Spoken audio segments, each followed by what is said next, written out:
نحمدہ ونصلی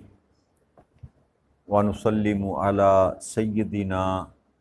و مولانا محمد رسولہ النبی الامین المکین الحنین الکریم الرؤوف الرحیم اما بعد فاعوذ باللہ من الشیطان الرجیم بسم اللہ الرحمن الرحیم۔ واجب الاحترام ساتھی، اللہ تعالیٰ کا بے پناہ لطف و کرم اور اس کا احسان عظیم ہے کہ جس کی توفیق سے ہم اس کے ذکر کے لیے اس کے گھر میں جمع ہیں۔ کل ہم نے اللہ کی توفیق سے سورہ النساء کی آیت نمبر 60 اور 61 پر گفتگو کی تھی، جس میں اللہ کریم نے منافقین کا ذکر کیا تھا۔ کل میں نے ایک واقعہ آپ کے سامنے کوٹ کیا تھا اور بات کرتے ہوئے میں نے دو واقعات سے ایک بیان کیا اور ایک کو میں نے ادھورا چھوڑ دیا تھا، تو تھوڑی تصحیح کر لیں، اس میں تھوڑا گڈ مڈ ہو گیا معاملہ، کہ وہ جو معاملہ میں نے بیان کیا تھا کہ بنو نذیر اور بنو قریظہ کا جو معاملہ تھا وہ معاملہ علیحدہ تھا، اور دوسرا معاملہ جو منافق اور یہودی کا تھا وہ میں نے آپ کے سامنے واقعہ بیان کیا تھا، عمر رضی اللہ تعالیٰ عنہ والا۔ تو یہ دونوں جدا معاملے ہیں۔ کل بات کرتے ہوئے ایسا مجھے گمان ہوا کہ جیسے یہ دونوں معاملے میں نے اکٹھے جوڑ دیے، تو یہ دونوں معاملے علیحدہ تھے۔ وہ بنو قریظہ اور بنو نذیر والا جو معاملہ تھا منافقین کا، وہ کعب بن اشرف کے پاس جو لے کر جانا چاہتے تھے یا ایک کاہن کے پاس لے کر جانا چاہتے تھے، وہ واقعہ ایک علیحدہ ہے۔ جو کل میں نے بیان کیا تھا حضرت عمر نے جس منافق کو قتل کیا، وہ واقعہ علیحدہ ہے، یہ دونوں واقعات علیحدہ ہیں۔ اور تیسرا میں نے حضرت زبیر کا واقعہ بیان نہیں کیا تھا، ذکر کیا تھا، وہ آگے انشاءاللہ تعالیٰ آئے گا۔ تو میں نے کہا اس کی تصحیح کر دوں کہ یہ دونوں واقعات اصل میں علیحدہ علیحدہ تھے۔ وہ بنو نذیر والا واقعہ علیحدہ تھا،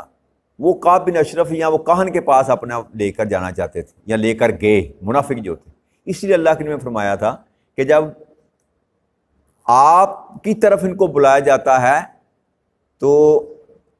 آپ منافقوں کو دیکھیں گے کہ آپ سے گریزاں ہوں گے، یعنی کہ جو ظاہری مسلمان بنتے تھے لیکن حقیقت میں منافق ہوتے تھے، وہ بارگاہ مصطفیٰ کریم صلی اللہ علیہ وسلم میں آنے سے گھبراتے تھے اور دوسرے دروازوں پر جا کر جو ہے اپنا معاملہ سیٹل کرنا چاہتے تھے۔ تو یہ دونوں واقعات علیحدہ تھے۔ میں نے کہا ذرا اس کی تصحیح کر لیں۔ آگے آیت نمبر 62 میں اللہ نے ارشاد فرمایا فَكَيْفَ إِذَا أَصَابَتْهُم مُّصِيبَةٌ بِمَا قَدَّمَتْ أَيْدِيهِمْ ثُمَّ جَاءُوكَ يَحْلِفُونَ بِاللَّهِ إِنْ أَرَدْنَا إِلَّا إِحْسَانًا وَتَوْفِيقًا۔ اور پھر میرے محبوب اس وقت ان کی حالت کیا ہوگی جب وہ اپنی کارستانیوں کے باعث ان پر کوئی مصیبت آن پڑے تو اللہ کی قسمیں کھاتے ہوئے آپ کی خدمت میں حاضر ہوں کہ ہم نے تو صرف بلائی اور باہمی موافقت کا ہی ارادہ کیا تھا۔ وہ جو واقعہ کل میں نے بیان کیا حضرت عمر والا، کہ وہ منافق اور یہودی کا جو کیس آقا نے سنا تو آقا نے یہودی کے حق میں فیصلہ سنا دیا۔ تو جب حضرت عمر کے پاس گئے تو حضرت عمر نے اس منافق کا سر قلم کر دیا۔ تو جب یہ معاملہ سارے لوگوں کے درمیان چلا تو وہ یہودی جو تھے، منافقین جو تھے، وہ اپنا پلو صاف کرنے کے لیے نا اس واقعے کو، وہ آ کے کریم صلی اللہ علیہ وسلم کی بارگاہ اقدس میں حاضر ہوئے، پھر آ کر معافی مانگنی شروع کر دی۔ اس کا ذکر اللہ کریم کر رہے ہیں کہ جب یہ آپ کو اپنا حاکم مقرر نہیں کرنا چاہتے، کسی اور کے پاس فیصلہ لے کر جانا چاہتے ہیں، یا آپ فیصلہ کریں تو آپ کے فیصلے کو قبول نہیں کرتے،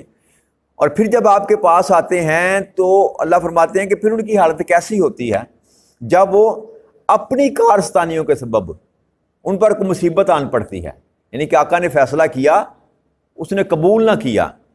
اس وجہ سے اس کو حضرت عمر بن خطاب رضی اللہ تعالیٰ عنہ نے قتل کیا۔ وہ مصیبت اس کی من چاہی تھی، تو اللہ نے فرمایا کہ ان کی اپنی ہی سبب سے، اپنے ہاتھوں سے ان پر مصیبت آتی ہے۔ اور پھر جب ان کے حواریوں کو یہ بات چلی، پتہ چلی، تو اپنا وہ جو ان پر لیبل لگا تھا نا کہ یہ منافق ہیں، یہ آقا کریم صلی اللہ علیہ وسلم کا حکم نہیں ماننے والے، تو انہوں نے آ کر قسمیں دے کر نہ یہ کہنے کی کوشش کی کہ ہم تو صرف بلائی چاہتے تھے، ہمارا مقصد صرف یہ تھا کہ اس مسلمان کے سو کالڈ مسلمان جو منافق ہے اور یہودی کے درمیان جو معاملہ ہے وہ صلح صفائی سے حل ہو جائے. ہم اس لیے عمر بن خطاب رضی اللہ تعالیٰ عنہ کے پاس گئے کہ معاملے کو سیٹل کر لیا جائے. ہمارا ہرگز یہ معاملہ، ہمارا یہ خیال وہم و گمان بھی نہ تھا کہ آپ کی بات نہیں ماننی ہم نے. اس کے پیچھے ہماری بات یہ تھی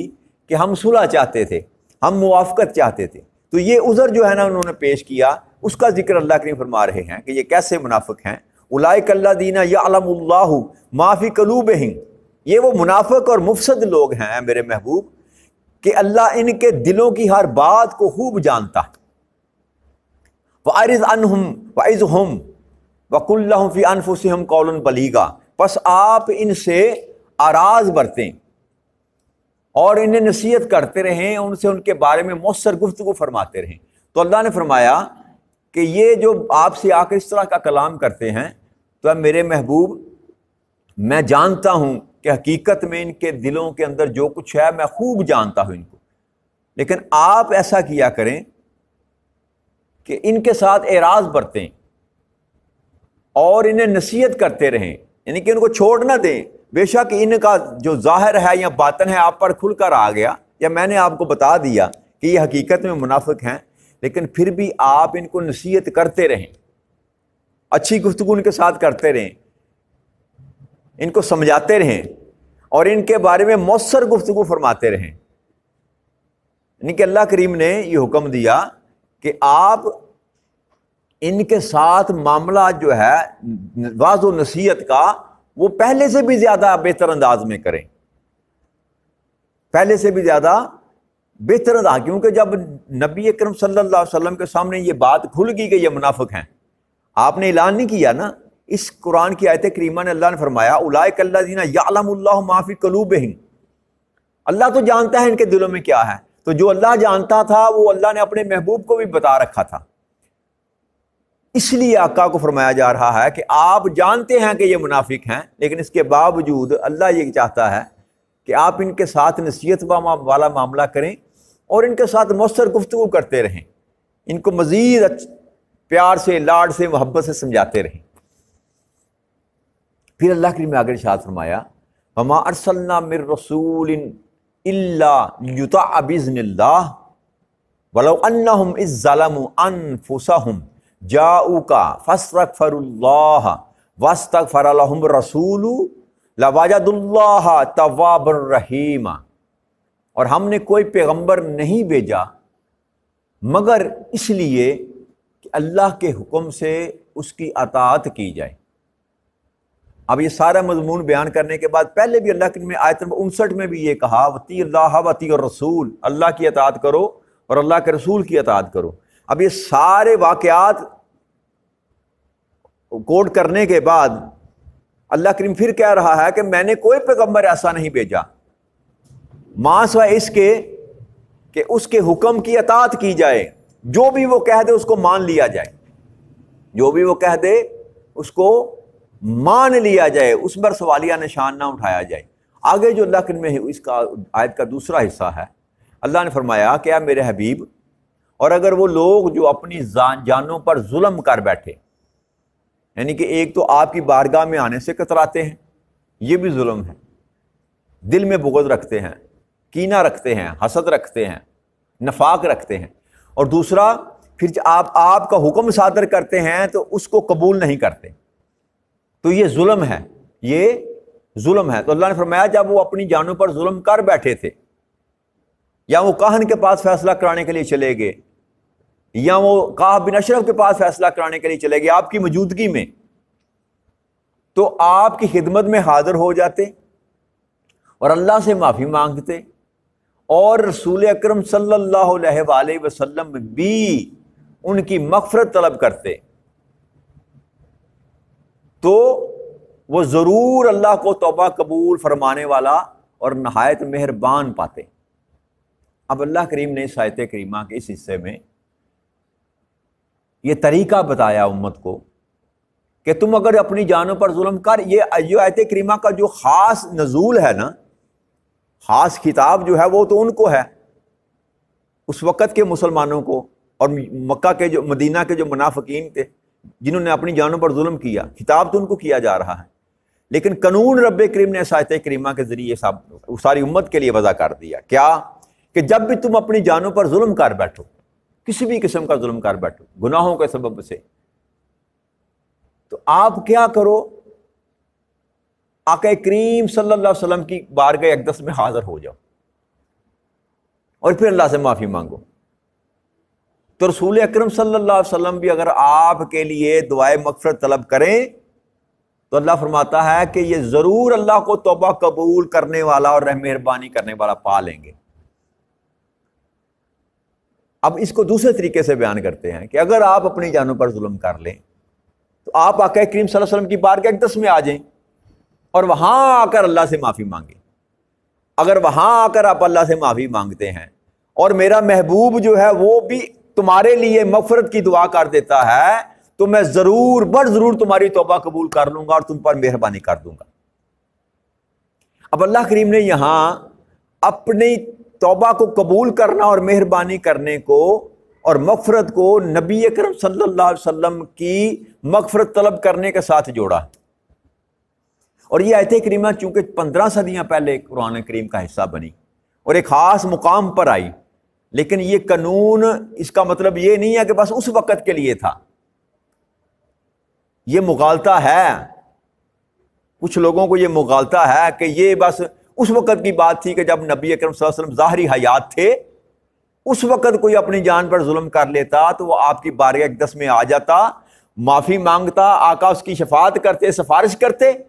تو اللہ کریم اس کو ان کی توبہ کو قبول کر لیتا، اس کی توبہ کو قبول کر لیتا۔ اب توبہ تو اللہ ہر ایک بندے کی قبول کرتا ہے کہ نہیں کرتا؟ اگر وہ توبہ قبول نہ کرے وہ تو تواب نہیں رہتا۔ مہربانی بھی وہ ہر بندے پر کرتا ہے، اگر وہ مہربانی نہ کرے تو رحیم اور رحمان نہیں رہتا۔ تو پھر یہ اس بات کو کیسے سمجھا جائے کہ یہ آیت کریمہ کہہ رہی ہے کہ میرا محبوب مغفرت طلب کرے گا تمہاری تو تم مجھے پا لو گے، تم مجھے واجدہ لی واجدہ پا لو گے۔ ایک ہوتا ہے توبہ قبول کر لی اس نے کہ نہیں کر لی، آپ کے پاس تو کوئی ایسی چیز سند نہیں ہے، لیکن یہاں اللہ نے فرمایا واجدہ، واجدہ کا مطلب ہوتا ہے پا لینا، توبہ قبول کرتا ہوا پا لو گے، یعنی کہ ہر حال میں تمہاری توبہ قبول کی جائے گی اگر میرا محبوب بھی اپنی لب کشائی کر دے تمہارے لیے۔ تو لہٰذا یہ آیت کریمہ جو ہے یہ قیامت تک کے لیے جو ہے نا قائم و دائم ہے، اور اس کا حکم بھی قائم ہے۔ آج بھی اگر کوئی امتی اپنی جانوں پر بہت بڑا ظلم کر لے نا، تو آج بھی اگر وہ در مصطفیٰ پر چلا جائے اور اپنے گناہوں کی معافی مانگ لے اور آقا اس کی شفاعت کر دیں، تو پھر جتنے مرضی اس نے بڑے گناہ کیے ہیں اللہ کا یہ وعدہ ہے کہ ضرور اللہ کو توبہ قبول کرنے والا پا لے، اللہ اس کی توبہ ضرور قبول فرما لے گا، اس کی توبہ ضرور قبول فرما لے گا۔ لہذا اس بات کو محض ایسے ہی چھوڑ دینا کہ یہ صرف اسی وقت کے لیے تھا، یہ اس کی صحیح تعبیر نہیں ہے۔ اس پر کئی علماء کرام نے بحث کی یار، بڑے بڑے مفتی اور بڑے بڑے امام جو تھے انہوں نے اس پر بات کی ہے کہ اللہ کریم نے آقا کریم صلی اللہ علیہ وسلم کی دنیا سے چلے جانے کے بعد، آج شیخ ابو منصور الصباغ بھی ہیں، انہوں نے اپنی کتاب میں اس بات کو شامل کیا، اس حقائق کو، اس واقعے کو کوڈ کیا۔ آپ فرماتے ہیں کہ میں نبی اکرم صلی اللہ علیہ وسلم کی قبر انور پر بیٹھا ہوا تھا، آقا کے ظاہری مثال کے بعد دنیا سے پردہ کر جانے کے بعد آقا کی قبر انور پر کہتے ہیں میں بیٹھا ہوا تھا، ایک عرابی، دیہاتی جس کو کہتے ہیں، اس کو عرابی بولا جاتا ہے عربی میں، ایک دیہاتی آیا اور اس نے آ کر کہا السلام علیکم یا رسول اللہ، اور اس کے بعد اس نے کہا کہ میں نے اللہ عز و جل کا یہ حکم سنا، یہ والی آیت کریمہ اس نے پڑھی وَلَوْ أَنَّهُمْ إِذ ظَلَمُوا أَنفُسَهُمْ جَاءُوكَ، پوری آیت کریمہ پڑھی کہ میں نے یہ اللہ کا حکم سنا کہ جب تم اپنی جانوں پر کچھ ظلم کر لو تو میرے محبوب کی بارگاہ اقدس میں آ جانا اور گناہوں سے معافی مانگ لینا، اور میرا محبوب اگر شفاعت کر دے تو تم مجھے ضرور توبہ قبول کرنے والا پا لو گے اور مہربانی کرنے والا پا لو گے۔ تو کہتے ہیں انہوں نے یہ آیت کریمہ تلاوت کی تو کہنے لگے کہ میں اے اللہ کے محبوب آپ کے پاس آ گیا ہوں، آپ کے پاس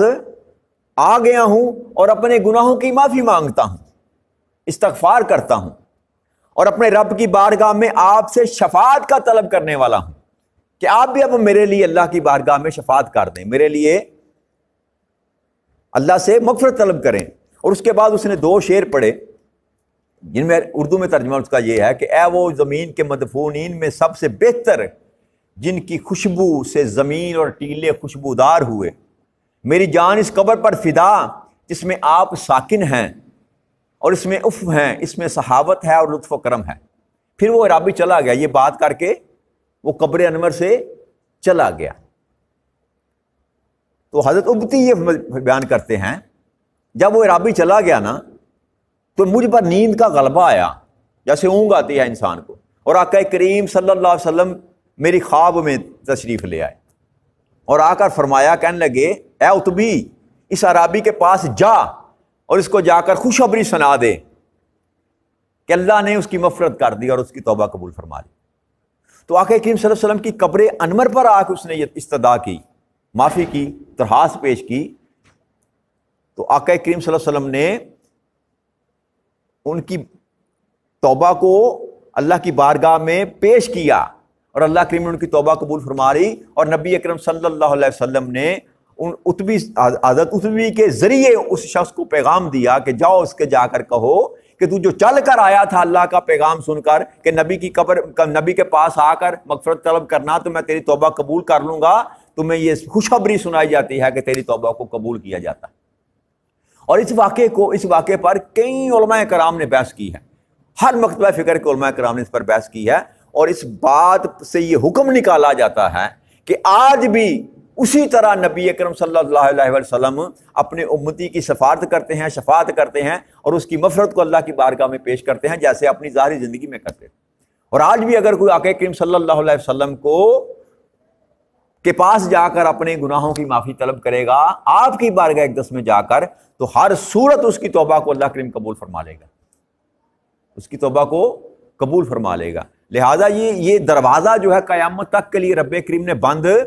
نہیں کیا۔ ہم اسی لیے آقا کریم صلی اللہ علیہ وسلم کا وسیلہ ڈالتے ہیں بیچ میں۔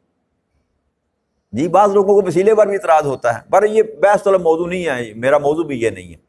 جو مانتا ہے وہ مانے، جو نہیں مانتا وہ نہ مانے، یہ میری بحث نہیں ہے اس میں۔ میں آپ کے سامنے جو بیان کر رہا ہوں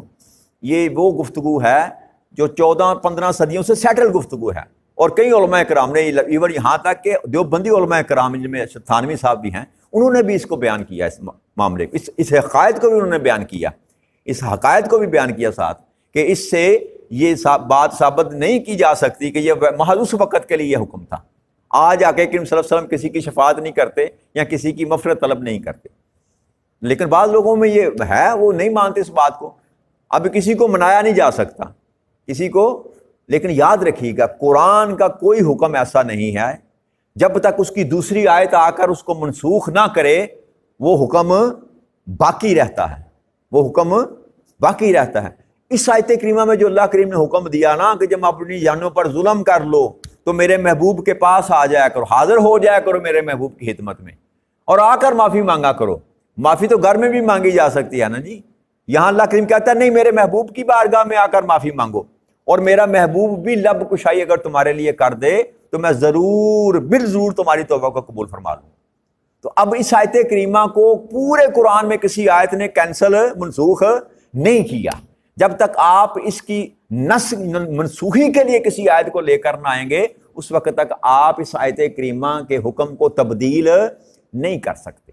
لہذا ماننا یا نہ ماننا، اس قول کو قبول کرنا، اس حقائق کو ماننا یا نہ ماننا، یہ ہر انسان کی اپنی مرضی پر ڈیپینڈ کرتا ہے۔ وہ جواب دے وہ ہے، نہ آپ جواب دے ہیں نہ میں کسی کا جواب دے۔ اگر آپ کا دل مانتا ہے تو آپ تسلیم کر لیں، اس کے مطابق اپنا معاملہ کر لیں، نہیں مانتا تو نہ کریں۔ یہ آپ کے اور آپ کے رب کے درمیان معاملہ ہے، وہ جانے اور آپ کا رب جانے۔ لہٰذا یہ بحث طلب موضوع میں امانتاً جو میرے پاس جو بات تھی جو میں نے پڑھا وہ میں نے آپ کے سامنے بیان کر دیا کہ اس آیت کریمہ کو آج بھی اسی طرح تسلیم کیا جاتا ہے جیسے 15 صدیاں پہلے تسلیم کیا جاتا ہے۔ لہٰذا ہمارا تو یہ عقیدہ ہے، اگر عقیدے کی بات کی جائے تو میں اپنی بات کروں تو میرا تو یہ عقیدہ ہے کہ آج بھی آقا کریم صلی اللہ علیہ وسلم کی بارگاہ اقدس میں ہم اگر اپنی گناہوں کی معافی مانگنے کے لیے حاضر ہو جائیں تو وہ اگر ہماری شفاعت کر دیں تو پھر کوئی شک والی بات نہیں ہے کہ اللہ کریم ہمارے گناہوں کو معاف نہ کرے، کیونکہ اللہ کا یہ وعدہ ہے لِوَجَدُ اللَّهُ تواب الرحیم، کہ تم مجھے توبہ قبول کرتا ہوا اور رحم کرنے والا مہربان پالو گے۔ تو ہمارا تو عقیدہ یہ ہے، باقی ہر بندہ اپنے عقیدے پر ہے، جو جس کو صحیح سمجھتا ہے اس کے مطابق اپنے معاملات کو کر لے، لیکن اس آیت کریمہ کو قرآن کریم کی کسی آیت نے منسوخ نہیں کیا، اور جب تک منسوخ نہ کیا جائے اس وقت تک وہ حکم جو ہے وہ قائم رہتا ہے، وہ حکم قائم رہتا ہے۔ باقی معاملات جو ہیں وہ بڑے لوگوں کی بڑے باتیں ہیں اور چھوٹے لوگوں کی چھوٹی باتیں ہیں۔ اللہ کریم ہمیں بین اس قرآن کریم کے جو فہم ہے جو قرآن کریم کا، جو اللہ کریم ہم سے بات کرنا چاہتا ہے یا بات ہم کو سمجھانا چاہتا ہے، یہ دعا کرتے ہیں کہ رب کریم ہمارے فہم و ادراک میں وہ بات ڈال دے اپنی فضل و کرم سے، کہ ہم اس قرآن کریم کے معنی کو، مطالب کو اور تفہیم جو ہے اس کو صحیح معنی میں سمجھ سکیں، ہمیں سیدھے راستے کی جو ہے نا توفیق عطا فرما دے کہ ہم جہاں بھی جائیں اس صراط مستقیم پر چلتے ہوئے اپنے سفر کو گامزن رکھیں۔ وما علینا الا البلاغ المبین۔ السلام علیکم ورحمۃ اللہ وبرکاتہ۔